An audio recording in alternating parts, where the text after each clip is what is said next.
নমস্কার, আপনারা দেখছেন জেলার 1 নম্বর অনলাইন ও TV channel Birbhum RC TV.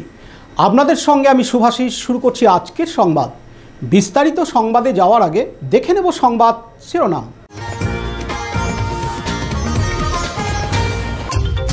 স্বাস্থ্যকর্মীকে মারধরের অভিযোগে যুবক গ্রেপ্তার মোহাম্মদবাজারের কাইজুলিতে। স্বাস্থ্যকর্মীকে মারধরের অভিযোগে ধৃতের 14 দিনের জেল হেফাজত। সিউড়ির আদিবাসী পাড়ায় ঐতিহ্যবাহী গণভাইফোঁটা পালন করা হলো নানুরের খুচুটিপাড়া কলেজ প্রাঙ্গণে। ভাইফোঁটার আনন্দে মিষ্টির দোকানে ভিড় জেলার সিউড়িতে। এবার সংবাদ বিস্তারিত। মদ্যপ অবস্থায় বিপিএইচসির মধ্যে ঢুকে নার্সিং স্টাফের উপর হামলা মদ্যপ এক যুবকের গতকাল বুধবার 22 অক্টোবর। ঘটনাটি ঘটেছে বীরভূম জেলার মোহাম্মদবাজার থানার অন্তর্গত কাইজুলি বিপিএইচসি সেন্টারে। আহত ওই নার্সিং স্টাফের নাম রীনা মণ্ডল। তাকে আহত অবস্থায় সিউড়ি সুপার স্পেশালিটি হাসপাতালে ভর্তি করা হয়েছে। জানা যায়, বিপিএইচসি সেন্টারের কাজ শেষ করে অফিস থেকে বাড়ি ফিরবে এমন সময় আচমকায় মদ্যপ স্থানীয় এক যুবক বিপিএইচসির মধ্যে ঢুকে পড়ে বিভিন্ন ধরনের ওষুধ চাইতে থাকে। কোনো কিছু বোঝার আগেই হঠাৎই পাথর দিয়ে হামলা চালায়। নার্সিং স্টাফের মাথায় আঘাত করে। স্থানীয়রা এসে ওই যুবককে ধরে ফেলে। পরে মোহাম্মদবাজার থানার পুলিশ তাকে আটক করে এবং থানায় নিয়ে যায়। নার্সিং স্টাফকে সিউড়ি সুপার স্পেশালিটি হাসপাতালে ভর্তি করা হয়েছে। তার মাথায় 22টি সেলাই পড়েছে। আরও জানা গেছে, ধৃত ওই যুবকের নাম রাজীব কাহার। এদিন আহত রীনা মণ্ডলের স্বামী সন্তোষ ঘোষ জানান, যখন ঘটনা ঘটেছিল তখন তো আমি বাড়িতে ছিলাম, ছুটি চলছে। 3টে নাগাদ ফোন আসে, 3:05 এমনি হবে। আমি গেলাম, গিয়ে নিয়ে তখন মোট কথা হলো হাসপাতালে গেলাম। তখন দেখি স্টিচ চলছে। স্টিচ চলছে সারা মাথা জুড়ে। তার মধ্যে পেছনের দিকে অনেক গোটা স্টিচ। সেই দেখে নিয়ে তো আমার মিসেসের সঙ্গে কথা বলার মতো পরিস্থিতি ছিল না। বিএমএইচ সান্ত্বনা দিলে, বিএমএইচ নিজেই স্টিচ করছিলেন। তারপর শুনলাম ওখানে বিএমএইচের কাছে শুনলাম যে কর্মরত অবস্থায় মোটামুটি 3টে এরকম টাইমে যে একজন ঢোকে। তখন আশারা জাস্ট বেরিয়ে গেছে, ও গুটোবাটা করে বিপিএসসি প্যাটেলনগর যাবে। সেই টাইমে একজন এসে নিয়ে দরজাটা বন্ধ করে দিয়ে ওর পর অ্যাটাক করে মানে টান যেটা করে। ও তখন বেরিয়ে আসার চেষ্টা করে। এবারে বেরিয়ে এসে লক খুলে বেরিয়ে আসে। তখন ওকে এলোপাথারি পাথর দিয়ে মারে। ওটা মাথা, পিঠ, মাথাতেই 22টা স্টিচ পড়েছে। এবারে বাইরে বেরিয়ে এসে মানে একদম পড়ে যায়। দরজা থেকে ছিটকে পড়ে গিয়ে বাইরে আসে। তখন বাঁচাও করে তখন এক মুসলিম মহিলা এসে সঙ্গে আসে। তখন যে দুষ্কৃতীটা ছিল সে তখন পালিয়ে যায়। ওই একটা নির্জন জায়গা আছে পশ্চিম দিকে সাব সেন্টারের, সেই দিক দিয়ে চলে যায়। তারপর যাক, পুলিশ প্রশাসন 1-1.5 ঘন্টার মধ্যে ধরেছে এবং আইডেন্টিফাইও হয়েছে। এইটুকুই জানি। কাজে যায়। এখন যথেষ্ট আতঙ্কিত, আর ওখানে ডিউটি করতে পারবে না। এইভাবে ওই জায়গাটা একটু নির্জন জায়গা, নতুন সাব সেন্টার। আর এইরকম পরিবেশে ওই সাব সেন্টারে কেউ ডিউটি করতে পারবে না যদি বা ওখানে কোনো পুলিশ প্রশাসন না থাকে। দিনের বেলায় যদি এইভাবে মার্ডার কেসের মতো অবস্থা। সেটা আমার স্ত্রী এমন এক ধরনের চরিত্র যে অলরেডি ও কারোর সঙ্গে বিতর্কে যায় না, এটা আমি মনে করি না। জায়গায় আঘাতগুলো হয়েছে একদম টোটালি ফুটেজ দিলে বোঝা যাবে পেছন দিকে, 4 ব্রেনে। এখন সিটি স্ক্যান হলো। এখন তো বেশি কথাবার্তা বলতে মানা করেছে, দেখা যাক। এখন সিটি স্ক্যান হলো, কথাবার্তা বলতে নিষেধ করেছে। সেই জন্য এখন অলরেডি ডাক্তারদের অবজার্ভে আছে। Rina Mondal, health assistant female, Kaijuli sub centre. আমার নাম সন্তোষ ঘোষ, আমি প্রাইমারি টিচার। পার্থ দাসের report, Birbhum RC TV, Suri. স্বাস্থ্যকর্মীকে মারের অভিযোগে অভিযুক্ত রাজীব কাহারকে গ্রেপ্তার করে আজ বৃহস্পতিবার 23 অক্টোবর সিউড়ি আদালতে পাঠায় মোহাম্মদবাজার থানার পুলিশ। তাকে সিউড়ি আদালতে তোলা হলে আদালতের বিচারক সবকিছু খতিয়ে দেখে তার জামিন খারিজ করে এবং 14 দিনের জেল হেফাজতের নির্দেশ দেয়। রাজ্যের মহিলারা সুরক্ষিত বলে দাবি করেন সিউড়ির বিধানসভার বিধায়ক বিকাশ রায়চৌধুরী। অবশ্য কটাক্ষ করতে ছাড়েনি বিজেপির নেতৃত্বরাও। প্রসঙ্গত, গতকাল বুধবার 22 অক্টোবর বীরভূম জেলার মোহাম্মদবাজার থানার অন্তর্গত কাইজুলি বিপিএইচসি সেন্টারে আহত হন এক নার্সিং স্টাফ নাম রীনা মণ্ডল। তাকে আহত অবস্থায় সিউড়ি সুপার স্পেশালিটি হাসপাতালে ভর্তি করা হয়। বিপিএইচসি সেন্টারে কাজ শেষ করে অফিস থেকে বাড়ি ফিরবে এমন সময় আচমকায় মদ্যপ স্থানীয় এক যুবক বিপিএইচসির মধ্যে ঢুকে পড়ে বিভিন্ন ধরনের ওষুধ চাইতে থাকে। কোনো কিছু বোঝার আগেই হঠাৎই পাথর দিয়ে হামলা চালায়। নার্সিং স্টাফের মাথায় আঘাত করে। স্থানীয়রা এসে ওই যুবককে ধরে ফেলে। পরে মোহাম্মদবাজার থানার পুলিশ তাকে আটক করে এবং থানায় নিয়ে যায়। নার্সিং স্টাফকে সিউড়ি সুপার স্পেশালিটি হাসপাতালে ভর্তি করা হয়। তার মাথায় 22টি সেলাই পড়ে। এদিন সিউড়ি আদালতের সরকারি আইনজীবী শুভাশিস চ্যাটার্জি জানান, আজকে এমডি বাজার পিএস কেস নাম্বার 395-25 ডেটেড 22/10/25 এই কেসে রাজীব কাহারকে তোলা হয়েছে। তার এগেনস্টে অভিযোগ হচ্ছে যে কাইজুলি বিপিএসসির একজন নার্স যিনি কর্মরত অবস্থায় ছিলেন, সেই সময় সেইখানে বিপিএসসিতে ঢুকে মারধর করে এবং তাকে গুরুতরভাবে রক্তাক্ত জখম করে এবং তার কাপড় জামা হ্যান ত্যান ছিঁড়ে ঠিড়ে, এটাই হচ্ছে তার অ্যালিগেশন। কারণ বলছে অভিযুক্ত কি কারণে বলছে? এবার অভিযোগটা কিসের জন্য এটা কেন করেছে সেটা কোনো নয়, তদন্ত চলছে। হ্যাঁ, এটা জামিনটা আজকে হয়েছে, খারিজ হয়েছে। একে 6/11-তে প্রোডাকশন করেছে এবং সিডি কলফর করেছে 30/10। না, জেসিতে 6/11 পর্যন্ত জেসি।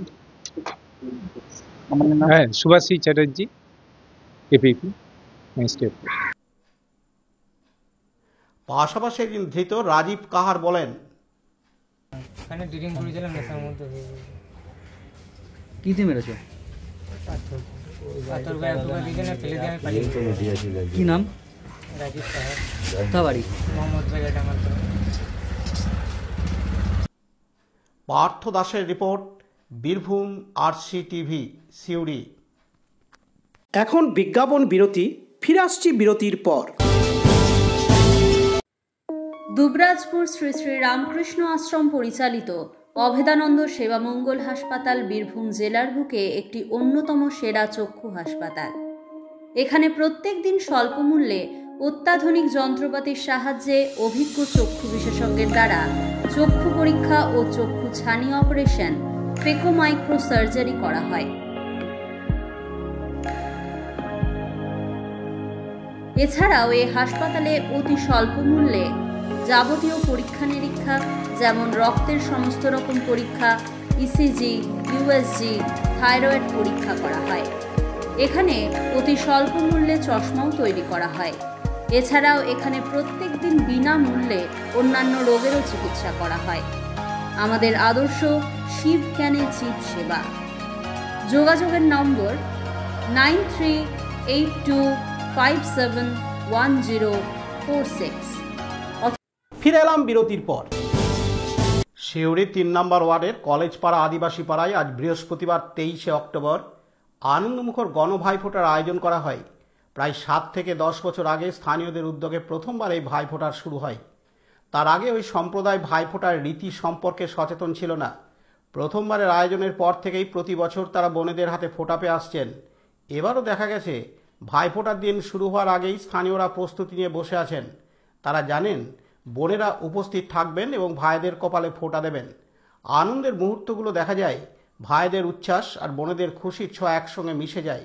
বছরের পর বছর ধরে আয়োজন শুধু পারিবারিক বন্ধনকে মজবুত করেনি, বরং আদিবাসী সম্প্রদায়ের মধ্যে সামাজিক সম্প্রীতি মিলনের বার্তাও ছড়িয়েছে।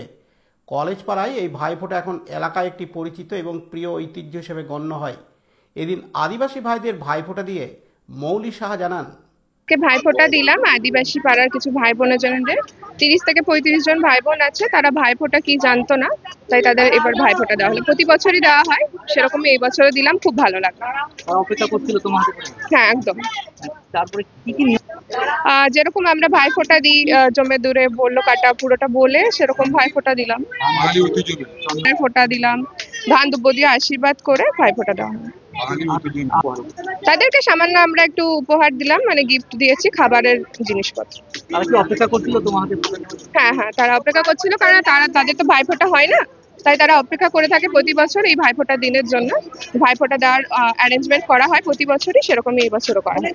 কেন জানতো? তাদের আদিবাসী দের তো পরিবারে তো ভাইফোঁটা হয় না, হিন্দু বাঙালি পরিবারেই যেটা হয়, তো সেই জন্য ওদেরও আনন্দ দেওয়ার জন্য, এবং আমরাও আনন্দ পাই ভাইফোঁটা দিয়ে, সেই জন্য। হতে পারে মন খারাপে থাকতো, কারণ সবার বাড়িতেই ভাইফোঁটা হয় শাঁখ বাজে উলুধ্বনি দিয়ে, কিন্তু তাদের তো হয় না। তারা আনন্দিত। তোমারও ভালো লাগে? হ্যাঁ, একদম। নাম? মৌলি সাহা। পার্থ দাসের রিপোর্ট, বীরভূম RCTV, সিউড়ি। ফিরে এলাম বিরতির পর। মাননীয় মুখ্যমন্ত্রী মমতা বন্দ্যোপাধ্যায়ের অনুপ্রেরণায় ভাইফোঁটা পালন করা হয় নানুর বিধানসভার অন্তর্গত চণ্ডীদাস মহাবিদ্যালয়ের খুচুটিপাড়া প্রাঙ্গণে। এই গণ ভাইফোঁটার আয়োজন করা হয় আজ বৃহস্পতিবার 23শে অক্টোবর। প্রদীপ প্রজ্বলনের মধ্য দিয়ে অনুষ্ঠানের শুভ সূচনা হয়। শুভ সূচনা করেন বীরভূম জেলা পরিষদের সভাধিপতি ফাইজুল হক রূপে কাজল শেখ। এদিন এই অনুষ্ঠানে উপস্থিত ছিলেন নানুরের বিধায়ক বিধানচন্দ্র মাঝি, নানুর ব্লক তৃণমূল কংগ্রেসের যুব সভাপতি হুমায়ুন শেখ, নানুর পঞ্চায়েত সমিতির সভাপতি সহ বিভিন্ন পঞ্চায়েতের কর্মীবৃন্দ। জাতি ধর্ম বর্ণ নির্বিশেষে সকলেই এই গণ ভাইফোঁটায় অংশগ্রহণ করেন। নানুর বিধানসভার 17টি গ্রাম পঞ্চায়েতের কর্মীবৃন্দরা, জেলা পরিষদের বেশ কিছু সদস্যবৃন্দ এই অনুষ্ঠানে অংশগ্রহণ করেন। অনুষ্ঠান শেষে বোনেদের হাতে ভাইয়েরা ক্ষুদ্র উপহার তুলে দেন। এদিন বীরভূম জেলা পরিষদের সভাধিপতি ফাইজুল হক ওরফে কাজল শেখ জানান, প্রত্যেক বছরই আমরা নানুরে আজকের দিনে সারা বাংলা তথা বীরভূম জেলা তথা নানুর বিধানসভা বোনদেরকে স্মরণ করি। আজকে নানুর যুব তৃণমূল কংগ্রেসের পক্ষ থেকে নানুর বিধানসভা 17টা গ্রাম পঞ্চায়েতের যারা ধারক এবং বাহক, তাদের সকলকে নিয়ে আমার নানুর বিধানসভার আমার ভাতৃপতি, আমার ছায়াসঙ্গী বিধানচন্দ্র মাঝি, এখানকার বিধায়ক, নানুর পঞ্চায়েত সমিতির সভাপতি, বোলপুর সিনিকেতন পঞ্চায়েত সমিতির সভাপতি, এখানকার 17টা গ্রাম পঞ্চায়েতের প্রধান, অঞ্চল সভাপতি শুরু করে প্রত্যেকটি বুথ সভাপতি এবং বীরভূম জেলার বিভিন্ন প্রান্ত থেকে আমার যারা সহকর্মী জেলা পরিষদের সদস্যরাও এখানে এসেছিলেন আমাদের সকলকে ভাইফোঁটা দেওয়ার জন্য। এই দিনটা প্রত্যেক বছরই আমরা স্মরণ করি এবং আমরা সবসময় জন্য চেষ্টা করি আমার বোনেদের আমরা সম্ভ্রম রক্ষা করব। বোনেরা যেন একটা এরিয়া থেকে একটা এরিয়া যাওয়ার ক্ষেত্রে কোনো দিকে কোনো বাধার সম্মুখীন হতে না হয়, তারা যেন স্বাধীনতার সঙ্গে চলাফেরা করতে পারে। আমাদের বঙ্গজননী বাংলার বা মাননীয় মুখ্যমন্ত্রী মাননীয় মমতা বন্দ্যোপাধ্যায় তিনি উপলব্ধি করেছিলেন 2011 সালের পরে যদি বাংলাকে এগিয়ে নিয়ে যেতে হয় তাহলে সর্বপ্রথম মহিলাদের অগ্রাধিকার দিতে হবে, তাদেরকে আগিয়ে নিয়ে আসতে হবে। তার জন্য তিনি একের পর এক জনমুখী প্রকল্প বাস্তবায়িত করেছেন। স্বভাবতই সেই উপলব্ধি থেকে, সেই চিন্তা ভাবনা থেকে আমরা প্রত্যেক বছর এই আয়োজনটা করে থাকি এবং সব সময়ের জন্য আপনাদের মাধ্যমে বীরভূম তথা নানুর তথা সারা বাংলার মায়েদের বোনদের এটাই সুনিশ্চিত করতে চাই, বঙ্গজননী বাংলার মা মাননীয় মুখ্যমন্ত্রী মাননীয় মমতা বন্দ্যোপাধ্যায়ের নির্দেশে এবং আমার দলের সেনাপতি অভিষেক বন্দ্যোপাধ্যায়ের নির্দেশে আমরা সব সময়ের জন্য 24 আওয়ার্স 24 ঘন্টা 365 দিন আপনাদের পরিষেবা দেব। এবং আজকের দিনে এই ভাইফোঁটার দিনে সারা বাংলার বিভিন্ন প্রান্তে, গ্রাম থেকে গ্রামান্তরে, দেশ থেকে দেশান্তরে যে সকল বোনেরা আমার আছে তাদের সকলকে প্রীতি, শুভেচ্ছা, ভালোবাসা, আশীর্বাদ। কাজী আমিরুল ইসলামের রিপোর্ট, বীরভূম RCTV, নানুর। ফিরে এলাম বিরতির পর। আজ বৃহস্পতিবার 23শে অক্টোবর ভাইফোঁটা উপলক্ষে শহরের নানা প্রান্তের মিষ্টির দোকানে সকাল থেকেই ক্রেতাদের লম্বা লাইন দেখা যায়। অনেকেই জানান অন্তত 20 থেকে 30 মিনিট ধরে লম্বা লাইনে দাঁড়িয়ে তবেই মিলছে কাঙ্ক্ষিত মিষ্টি। দোকানদারদেরও সময় নেই, ফুরসত নেই ক্রেতার চাপ সামলাতে। একদিকে কর্মচারীরা বাক্সে মিষ্টি ভরছেন, অন্যদিকে গ্রাহকদের অর্ডার লিখছেন দ্রুত হাতে। সিউড়ি কলেজ মোড়, স্টেশন রোড এবং হাসপাতাল মোড়ের জনপ্রিয় মিষ্টি দোকানগুলিতে ভিড় এতটাই যে ট্রাফিক সামলাতে পুলিশকে সক্রিয় হতে হচ্ছে।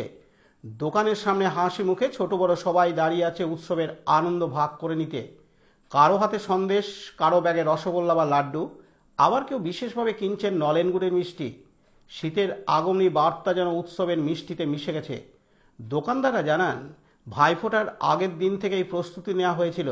অতিরিক্ত মিষ্টি তৈরি, বাড়তি কর্মচারী রাখা আর সকাল থেকে বিকেল পর্যন্ত নিরবচ্ছিন্ন বিক্রির ব্যবস্থাও করা হয়েছে। তবু এত ভিড় সামলানো বেশ কষ্টকর হচ্ছে বলে জানান তারা। এদিন এক দোকানদার জানান, আজকে সকাল থেকে ভিড় তো অবশ্যই রয়েছে। আজকে ভাইফোঁটা, বাঙালির অন্যতম শ্রেষ্ঠ একটা উৎসব। তো প্রত্যেক ঘরেই আজকের দিনের মিষ্টি নেওয়ার একটা ব্যাপার থেকে যায়। আজকে আছে, সকাল থেকে লাইন আছে। গতকালও সারাদিনই প্রায় লাইন দিয়ে আমরা মিষ্টি বিক্রি করেছি এবং মিষ্টির প্রোডাকশনটা এই সময়টা আমাদের অনেকখানি বাড়াতে হয়, শুধুমাত্র কালী পুজো, ভাইফোঁটা এই কারণেই। আজকে বছর কত মিষ্টি বিক্রি করেছেন? আজকে মিষ্টি কত বিক্রি করেছেন? আজকে প্রায় আমাদের 600 লিটার দুধ, তো হয়তো প্রায় 250 কেজি ছানা মিষ্টি আমরা প্রোডাকশন করতে পেরেছি, যেটা প্রয়োজনের তুলনায় একটু কমই। আর একটু করতে পারা গেলে হয়তো আর একটু বেশি মানুষের কাছে আমরা পৌঁছাতে পারতাম। যারা বিশ্বাস করে আমার দোকানের কোয়ালিটির উপর বিশ্বাস করে আমার দোকানে আসে, তাদেরকে সার্ভ করতে পারাটা একটা বিরাট সৌভাগ্যের ব্যাপার। লম্বা লাইন দিয়ে কেন মিষ্টি? মানুষ সেই আস্থাটা আমার উপর আছে। অন্যদিকে এদিন এক মিষ্টি ক্রেতা বিপ্লব সিংহ রায় বলেন, হ্যাঁ এসছি মোটামুটি 20 মিনিট ধরে দাঁড়িয়ে আছি মোটামুটি। তো আজকের দিনে তো হবেই, একটু কিছু করার নেই, সিস্টেমেটিক ভাবে সব চলছে। আজকে ভাইফোঁটার জন্য সব আর কি সবাই ব্যস্ত। লম্বা লাইন হয়? হ্যাঁ প্রত্যেক বছর এবং ম্যাক্সিমাম দোকানে। এই লাইনটা কেন হয়? লাইনটা মিষ্টির জন্য। হ্যাঁ মিষ্টির দোকান খুব ভালো দোকান, স্পেশালি এখানে দইটা খুব ভালো। কতক্ষণ হলো লাইনে? লাইনে আমার মোটামুটি 15 মিনিটে দাঁড়ালাম। আরো বাড়ছে লাইন? হ্যাঁ বাড়বে, যত বেলা যাবে তত বাড়বে। হ্যাঁ হ্যাঁ হ্যাঁ, ভাইফোঁটার তিথিটা একটু আগে, সেই কারণের জন্য ভিড়টাও একটু বেশি। তো প্রত্যেকবারই হয় এরকম। সব রকম মিষ্টি এখানে পাওয়া যাচ্ছে? হ্যাঁ হ্যাঁ মোটামুটি সবই পাওয়া যায় এবং কোয়ালিটিও খুব ভালো এখানকার, সেই জন্য। কি নাম আপনার? আমার নাম বিপ্লব সিংহ রায়। পার্থ দাসের report, Birbhum RC TV, Suri. আজকের সংবাদ এই পর্যন্ত। পরবর্তী সংবাদের জন্য চোখ রাখুন বীরভূম আরসি টিভির পর্দায়। নমস্কার।